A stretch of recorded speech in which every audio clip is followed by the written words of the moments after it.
the start of this year, I preached a sermon on that passage, you may remember, particularly on that verse, and considered the times in which we're living and what Israel, what the church of the Lord Jesus Christ to do. And now at the end of the year, we're looking at the same theme. Why?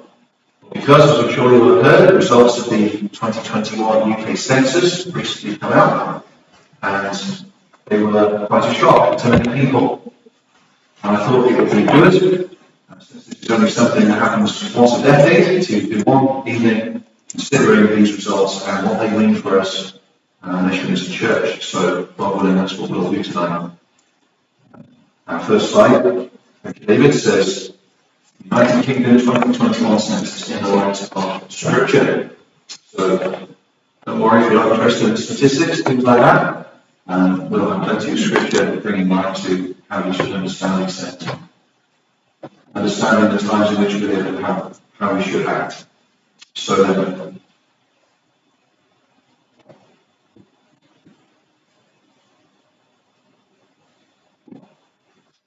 on the UK Census, every 10 years an official census is conducted in the UK. The first Dutch was in 1801. 200 years ago, the last 2021, although Scotland didn't participate in that, I think, because of the coronavirus pandemic. And in 2001, the census was introduced as a voluntary question on religion. In census data, this refers to a person's religious affiliation. This is the religion with which they connect or identify, rather than their beliefs or active religious practice.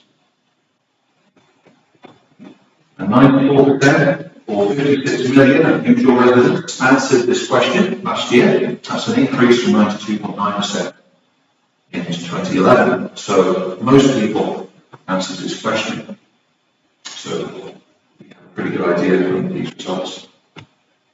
So greatly surprised to some, or not so surprising really, the great news item was, of course, this, which I'm sure you will have heard, that for the first time in a census of England and Wales, less than half of the population, 46.2%, or 27.5 million people, describe themselves as Christian. 30.1 percentage points, 49.3%, 33.3 million in 2011. My daily newspaper, the day after the results came out, had this: UK Christians in minority for the first time since the Dark Ages. 1500 years, it said, in English it meant almost by definition being Christian, but not anymore. So we'll consider that a little bit later. But that was the big news item, wasn't it, from the census. But despite this decrease, two different laptops here, despite this decrease, Christian remained the most common response to the religion question. 46.2% of the overall population, 27.5 million people, identify as Christian. This is the most common religious group in both England and in Wales. You might be interested to know that the English local authority, the highest percentage of people who reported their religion as Christian were all in areas in the northwest of England. But there are many of these places: Moseley, Ribble Valley, and Copeland. The Welsh local authorities with highest proportion of people describing themselves as Christian were the Isle of Anglesey, Flintshire, so northwest and northeast Wales, 51.5%. You notice that's quite a bit lower than in those areas of England. So here's the next big news item: no religion. No religion is the second most common response, increasing by 12 percentage points to 37.2%, 22.2 million, 25.2%, 14.1 million in 2011. So a big increase there, corresponding to the decrease in people identifying as Christian. And in Wales, it was the most common response, 46.5%. So there are more people identifying in Wales as no religion than there are people identifying as Christian.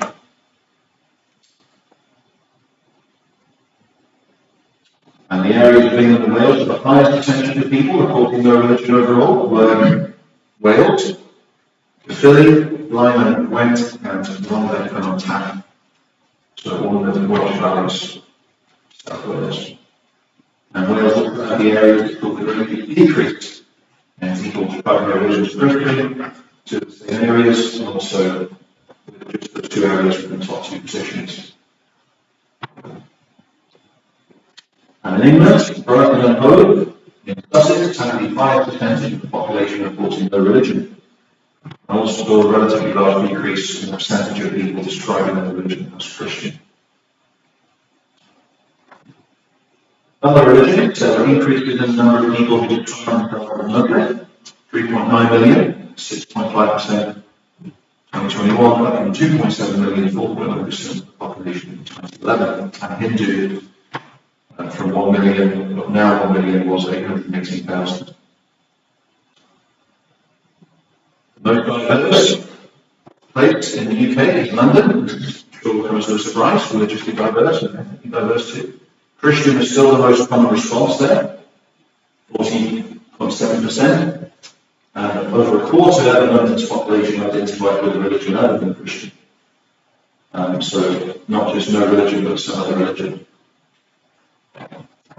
That's up from 22.6% on 8 million in 2011. The next most common religious groups were Muslim and Hindu.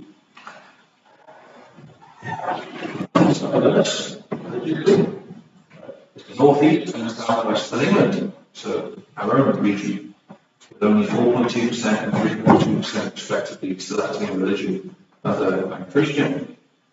Now, before you think that sounds like good news, what do you think the percentage is of Christian people identifying as Christian in the response? Quite echoey online. 55. That's really good. Jonathan wasn't muted. If you can mute him, helpful. 32%. What about no religion?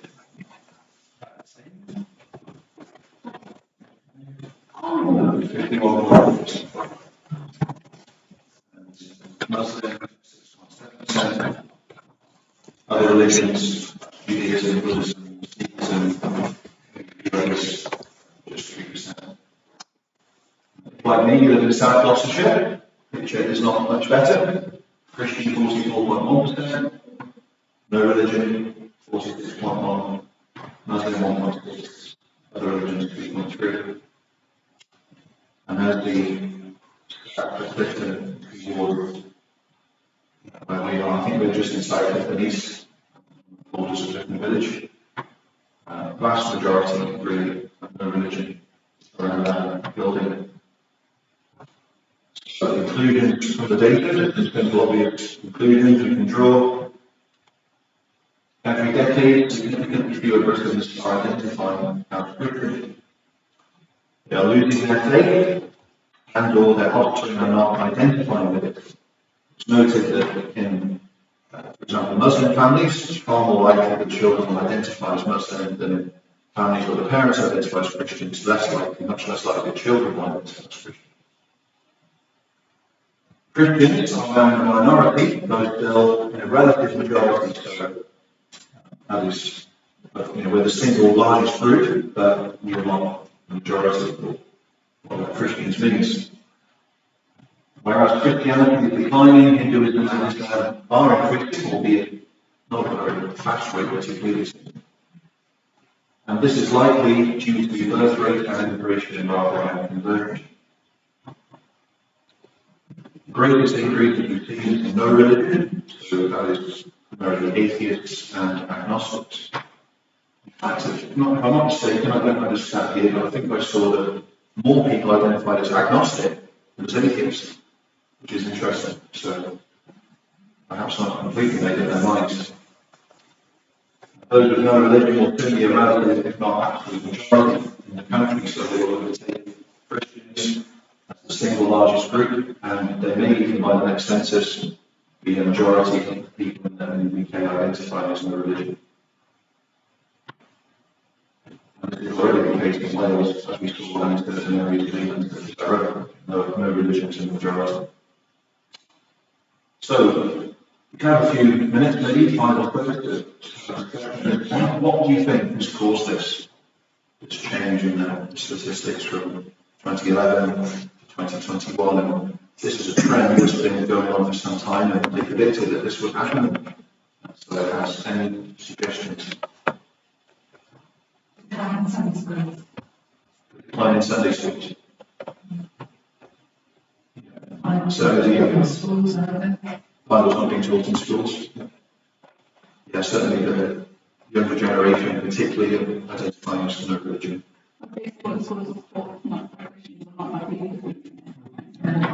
So it's actually wisely not being taught at all in some cases. Misrepresented. More socially progressive areas poverty examples. I think people who are socially progressive would weigh against the position of Christianity on various issues. So I guess they might not hold religion on the basis of abortion and LGBT and so on. Yeah, so antagonism against the teaching of scripture and traditional teaching of the church. Yeah. Probably got the true church not living and witnessing at the church. And you probably also got more people who were simply nominal Christians, not bothering anymore. So in some sense, reflecting the reality. The reality was that real Christians were much more. Indeed, yes, we'll come to that.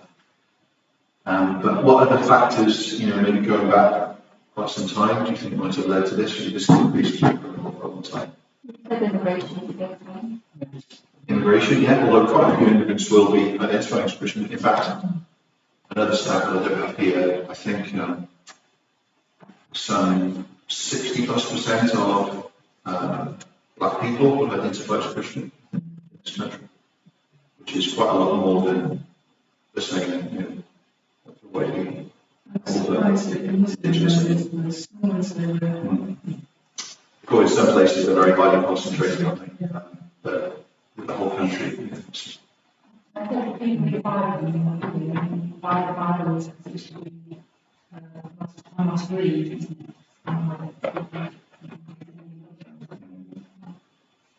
The media is quite anti-Christian. Yeah. And it's hugely influential, of course. Especially for young people. Yeah. Fundamentally, you're always given the same before that. Decades, rich cultural heritage in Christianity. We responded it, so they said, fine, carry on. Yeah, Romans 1. As much as they did not like to retain God in their knowledge, He gave over them to do those things that were not fitting.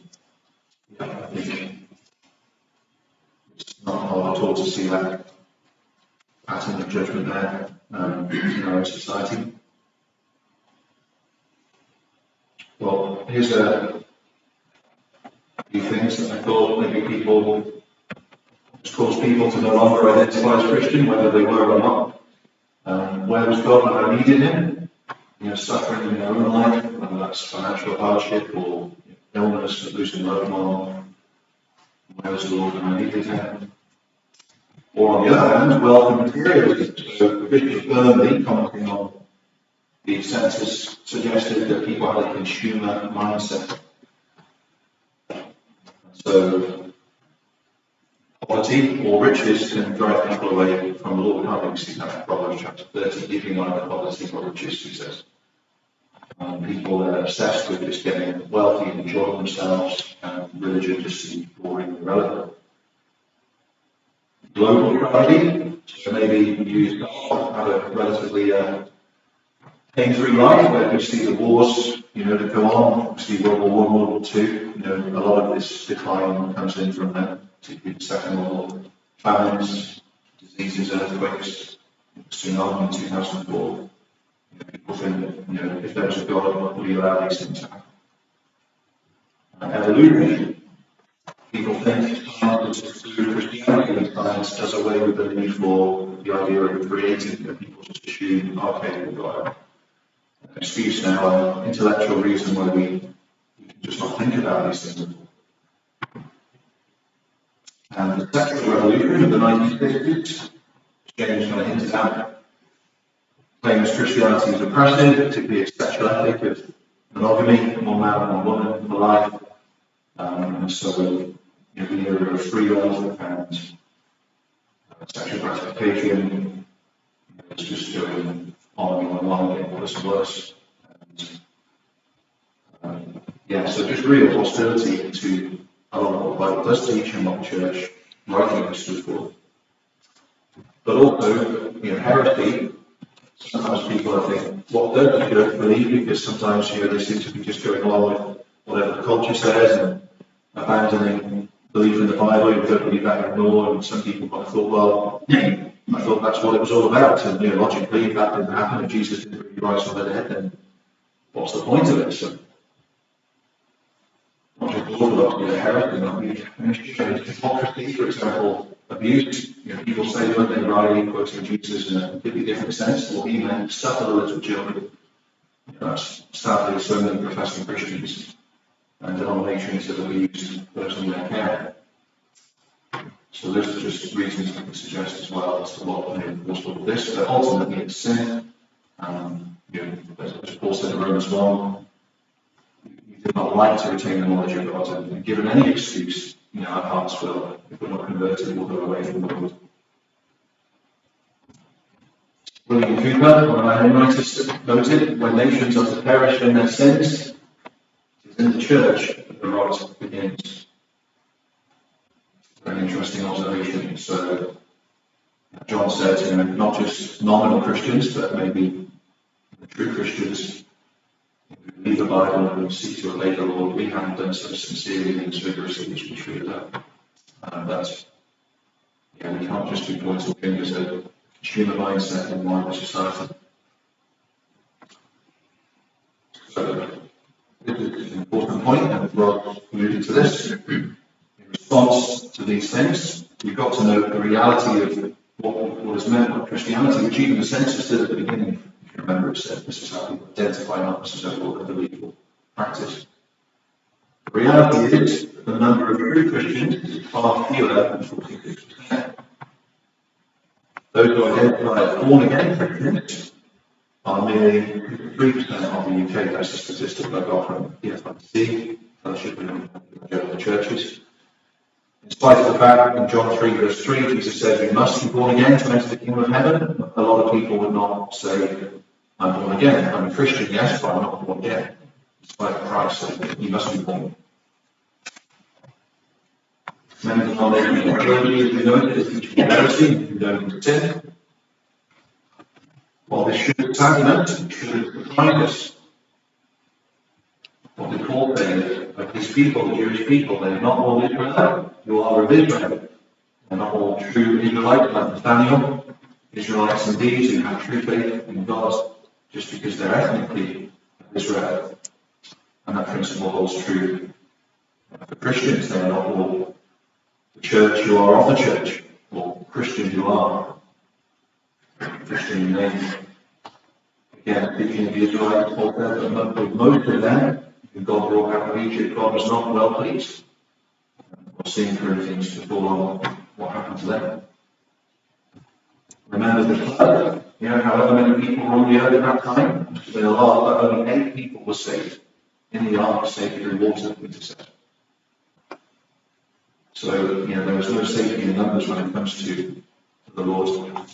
And Jesus himself, how difficult is the way which leads to life, and how few you find it. So, if you were to say that to somebody, maybe a normal Christian who's still holding on to, their identification and is, can't understand why this has happened, imagine their reaction to be told actually the truth is even worse really in terms of numbers. This is what the Bible predicts, so we shouldn't be greatly shocked, we shouldn't be shaken, although we should be saddened.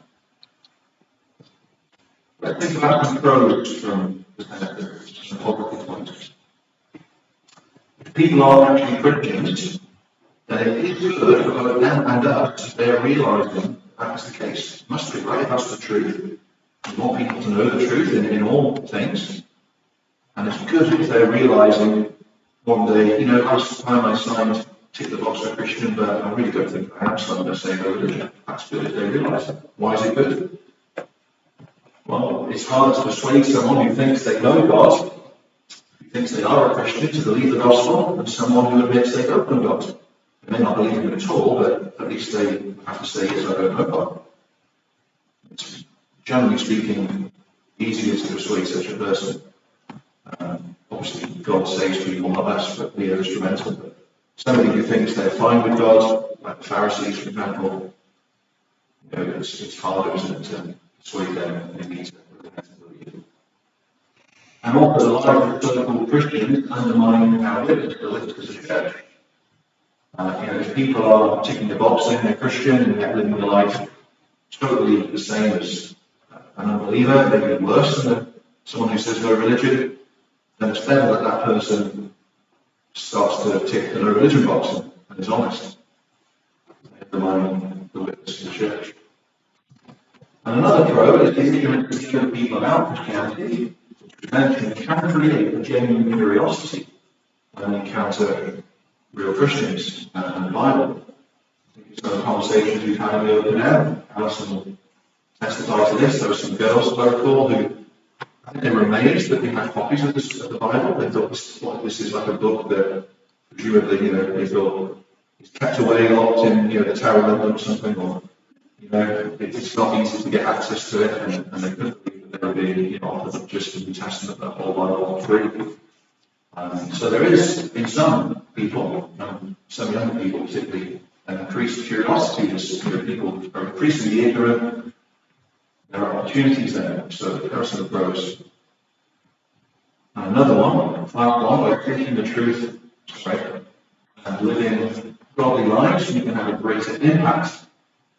The deeper the darkness, the more noticeable the light that is shining in the darkness. Paul implies in Philippians 2 verse 15, calls them lights in the world, a crooked and perverse generation. So the worse the society gets, the more distinctive the church's witness and positive, at least for those who God is opening their hearts, will be. So there are some good points, I think, to take from this. What about the cons? What about the negatives? Well, it's obvious that there is a rapid ongoing departure from Christian moral standards in our society. Some examples: objectivity and equality are under threat from unjust identity politics. So increasingly now, not so much, we see this more in the media, in the way they report events and try to shape things. It doesn't matter so much what you've done or what you do, it's who you are. So, the child grooming gangs in the north of England, which were very largely Asian and Muslim, certain people, the media was sort of toning that down and not covering it all that much.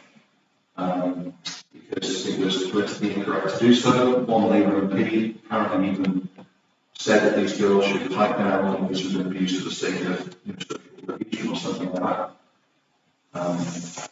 So that was completely against the Bible. It says it's one law for everybody. Whoever you are, it's what you've done objectively. Did you do this or did you not? Are you carrying a knife or are you not? Doesn't matter what colour your skin is. Let's just look at the facts. But this kind of work, ideology of identity politics is, that doesn't matter because they belong to this group or that group. They should be treated more leniently. It's a reaction to in the past when the majority, people were given the right time and let off with things that they shouldn't have been let off with. Marriage is becoming rarer and sexual perversion is now mainstream. I think it's no coincidence on the front page of my newspaper that day. There's the headline, UK Christians a minority for the first time since the Dark Ages, and look what we've got here. My midlife sex evangelist. I didn't want to know his name or speak again. And later in that article, it's 5 apps basically you can download as a way to meet people for casual sex. And one of them is even called Pure. That, I think, is no coincidence we're getting into a Greco-Roman Corinthian situation in terms of sexual morality. Another example is crazy thinking, eating meat with frowned on, while abortion and euthanasia are promoted. So don't kill animals, but kill babies in the womb, kill people at the end of their lives, or at least let them die.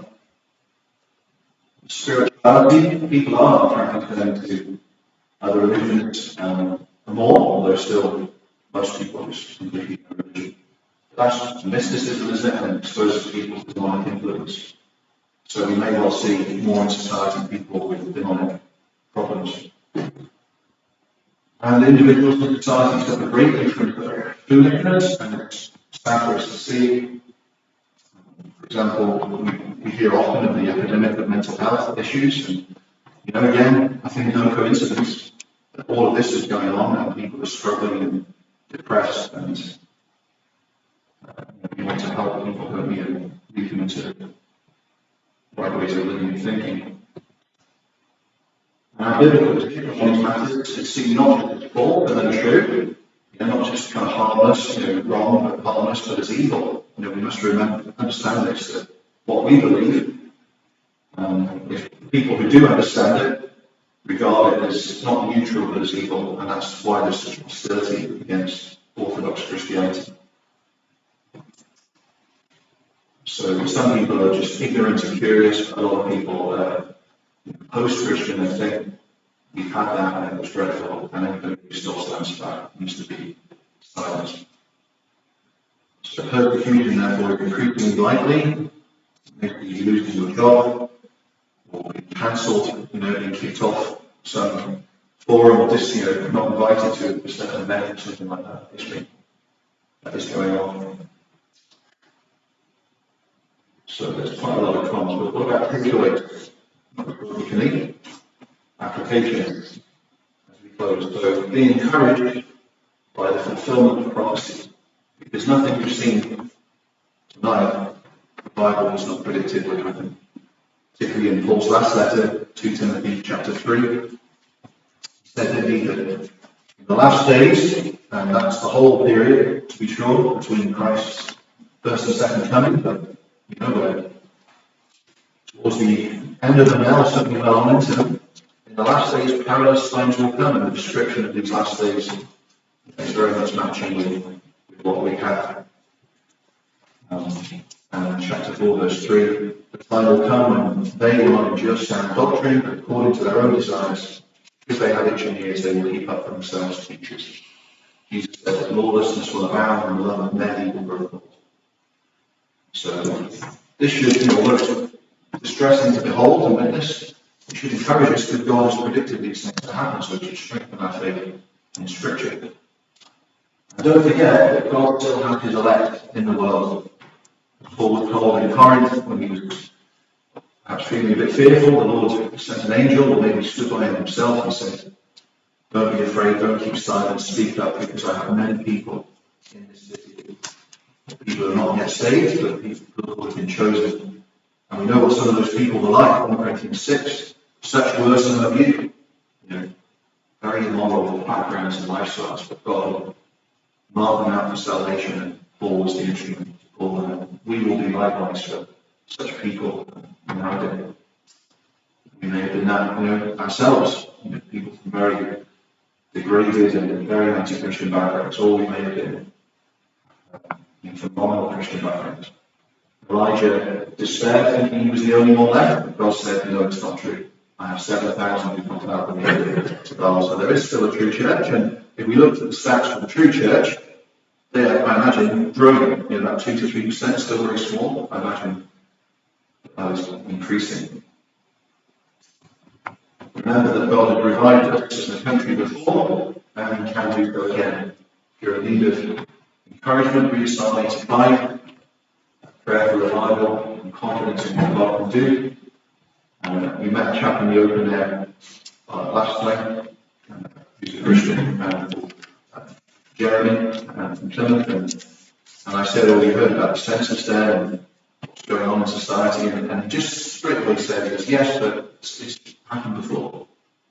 And he meant, God has revived the country in the 1700s. It's a very decadent, depraved culture. It was very much like ours. And people thought there would be a French-style revolution with a lot of bloodshed, but the preaching of the Methodists, God save many souls, and their effect even on people who won't convert it, but put fear of God and change the nation. So remember, He's revived us before, and we can do so again. I thought that we know what we believe. In the word of Proverbs, we buy the truth and sell it not. The answer to people no longer professing faith or not coming to church is not to change the message, it's not to sell the truth, for the latest fad of society. It's to buy it, to hold fast to the truth, to proclaim it, to know what we believe. And we do that, of course, by coming to church, hearing the word of God, and studying it for ourselves. The scripture, Jesus said, cannot be broken. Churches can be broken, denominations can be broken, societies and nations and cultures and civilizations can all be broken, but scripture will never be. And so here is a sure foundation for us. And then we will be always prepared to give a reason for our hope. As Peter told his readers in verse 15 in his first letter, always be prepared to give defense to everyone who asks you. Now, in the light of these stats, we may meet folk from other religions who depend on where we live. A city like Bristol is quite diverse, particularly in London. But it would seem that the vast majority of people we like to meet are atheists or agnostics. And so particularly, I think we should be thinking about why do they think the way they do? What would I say to such a person if I could engage in a gospel conversation? Perhaps we should do a series on arguments and what agnostics and atheists believe and how we can respond to them in the new year. Paul, the apostle, in Acts 17, he was very familiar with the literature of the pagans. He quotes their own prophets to them favourably. They did touch on some truth, and he acknowledges that and can relate to them because of that. So let us study and always be prepared to give a reason for our hope. And crucially, in the fact of what we preach, hypocrisy, saying one thing, doing another, has no doubt been a very negative factor upon the church. Live an authentic Christian life, which Peter said will surprise the pagans, it will infuriate some of them, but they will have no answer before God. And he says when he comes to visit us, they will glorify him, whether that means in a revival or the return of Christ. Every knee will bow to confess. And be ready and willing to suffer for your faith. That's increasingly likely. We must not have any illusions as to what we are facing. And I'm not under any illusion that we're facing the sufferings that are regular in other countries like Pakistan, North Korea. But this will always happen to the true believer, and especially in a hostile culture like ours. Remember that blessed are those who are persecuted for righteousness' sake, for theirs is the kingdom of heaven. A good passage on persecution and how to respond to it is in 1 Peter chapter 4. And last but not least, persevere in prayer, privately and as the church. I love that third verse of Luke 18, the Lord says, or Luke says, he spoke to them this parable that men are always to pray and not to lose heart. So simple, so beautiful, you're always to pray and not to lose heart. Like Isaiah said, give him no peace until he establishes, makes Jerusalem praise. God doesn't want to be left unbothered, he doesn't want to be left alone. So in a moment they're going to be calling upon him, perhaps fervently with faith. Two scriptures to finish with. Jesus is full of these sorts of things, and because lawlessness will abound, the love of men will grow cold. He who endures to the end will be saved. This gospel of the kingdom will be preached in all the world as a witness to all the nations, including ours. And then the end will come. And the parallel passage in Luke, then we will see his coming in the cloud of power and great glory. And when these things we've spoken of before, when they begin to happen, look up and lift up your heads, because your redemption draws near.